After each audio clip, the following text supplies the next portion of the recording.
War is brimming over the horizon as Ikalga and the Orange Alliance go to war. This could spell unspeakable devastation to the Aludian south and Maros Sea because of the infamous Ikalgan methods of pacification. Yet still, it is not clear who will win and dominate the Maros Sea. Will Pax Ikalga continue on after 150 AC, or will the Orange Alliance succeed at stopping them?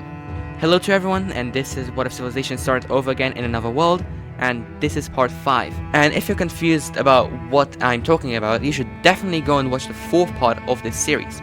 Now, without any time to waste, we're going to check out how this war is going to play out. So, right off the bat, Ikalga as well as Wotan start invading the Orange Alliance. And just for convenience, I'm going to remove the names of the civilizations. So Ikalga starts pushing into Latsu, as basically this whole Orange Alliance wasn't prepared for joint Ikalga and Wotan coalition against them. And they even managed to take out Latsu's capital without many casualties on their side. Now moving on to Wotan and what they're going to do.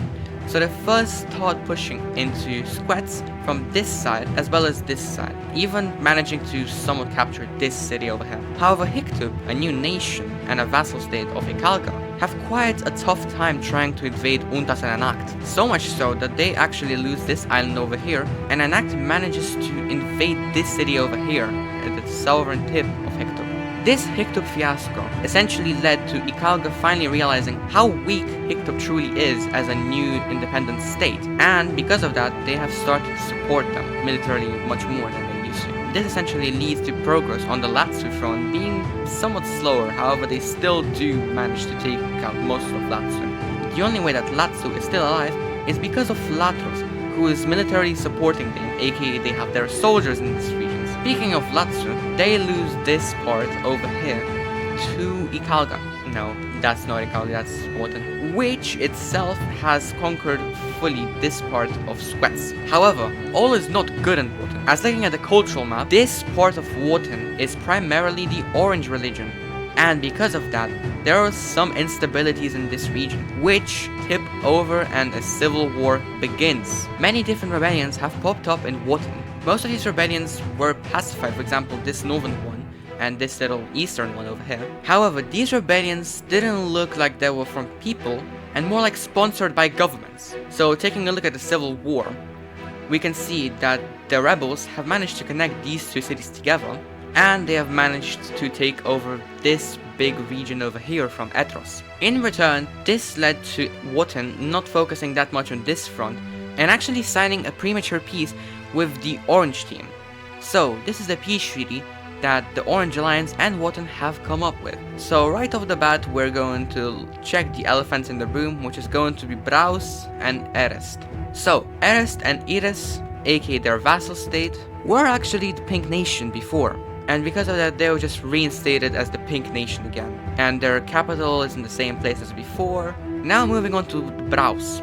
Braus is a new nation that has been formed from Wotan, and that was because their culture is the Orange culture, aka the same as Erest, Squets, and the whole of the Orange Alliance.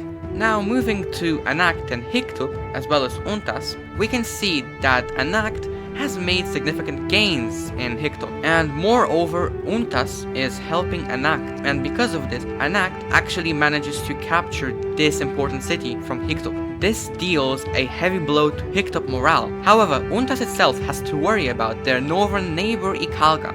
This is because Ikalga has actually managed to navally invade Untas, aka this northern peninsula over here. And even more, they have actually managed to invade this important city over here, which used to be the capital of Latros, the first ever city. It's obvious to say that some bad things are gonna happen in the city, especially because it's Ikalga. And because that happened, Untas couldn't support Anact in the invasion of Hiktub, which led to a stalemate over here. However, Ikalga wasn't done on just taking out this city over here. They've actually continued marching on to the capital of Untas. They were about this close to getting the capital of Untas. However, they were somewhat stopped over here, but that was not the case for a long time, and sure enough, Ikalga has finally started to come closer to the capital. Alright, so this is the situation as it is right now between Ikalga and Untas. This is the capital of Untas, and this is Ikalga. Ikalga has managed to push in between this river over here and take about this much land from Untas. However, they were stopped around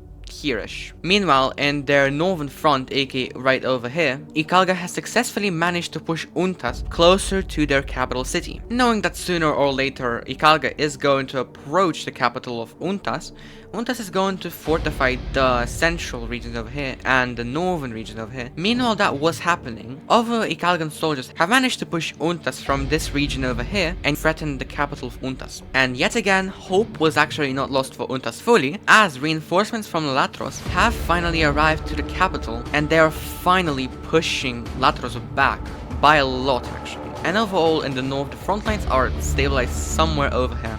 However, in the west, Untas is not having such a good time, particularly in the center region over here. This is because the front lines have stabilized somewhere over here in the center region, which is awfully close to Untas' capital. Not even mentioning that the southern army of Ikalga have finally started to show up on this map, and they're close to the capital as well. Over the following 2 months, the front lines would look something like this now. The northern front line is partially collapsed, with Latros being the only one managing to somewhat save it here. The north central front line over here has managed to stay somewhat intact, mostly because of how little the area over here is. However, the same cannot be said about the south central and the southern front line, with the city literally being under siege right now in those regions. And over the following 2 months, these would be the front lines.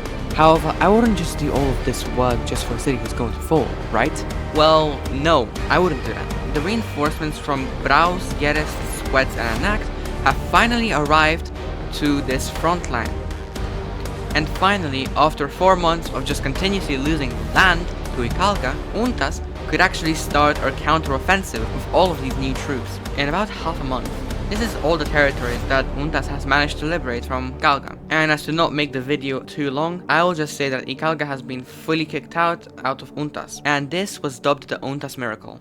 Now, coming back to the normal map, essentially, Untas pushes back Ikalga all the way to this peninsula, where a stalemate forms between these two. And eventually, after 2 months, Ikalga just evacuates from this region, because it was not worth it. Instead of this region, they focus mostly on this region, and they have to update this, because this is not even true at this point. This region looks something like that, and with the new soldiers that came from this region all the way to here, they actually managed to take this city pretty quickly and secure this region as a whole. This heavily weakens Latros, which is going to propose a peace treaty to Ikalga.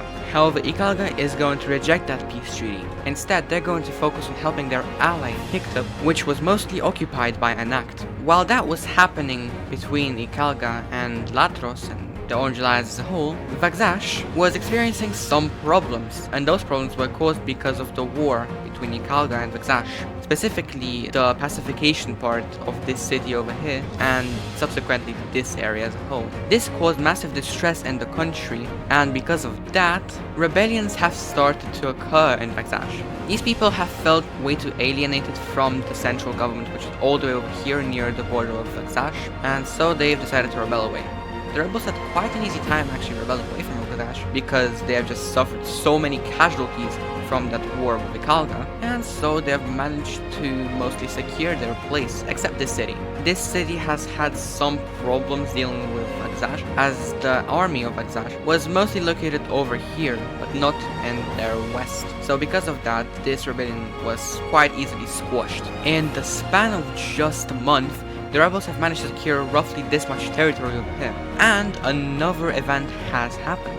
These territories over here have just announced that they are going to join Wotan, and there is nothing that Vakzash can do unless they want to go to war with Wotan over this. However, they're just not in the right state to do so, and because of that, Wotan just freely expands into these two cities over here. Seeing that Vakzash could literally do nothing about how Wotan just freely expanded into these lands, the rebellion over here is just going to proclaim its independence and sign a peace treaty with Vakzash, because Vakzash could literally do nothing about it, and that is how Vakzash has collapsed, and thus Hapotica was formed. Moving back to the Hictup and Anact front, we can see that the Ikalgan reinforcements really did help Hictup a lot, and in just 2 months, they have been fully kicked out from the Hictup island. While that was happening, this little island has been invaded by Untas and fully taken, and this would be the front line between the Orange Alliance and the Ikalga for quite a long time. Eventually, more nations started to join this war, like Osktver and Yeti, and even Himala joined near the end of the war. And once that happened, the Orange Alliance sent a peace treaty to Himala, which they accepted, with these borders being the final borders. And this concludes the war between Icalga and the Orange Alliance. However, because of the peace treaty being the exact borders that every country annexed, this left Lazio, aka the Slime Team, really weak, and because of that they have opted for just being split between Wotan and Bagzash. That split would happen via the ethnic lines, which would be something like this.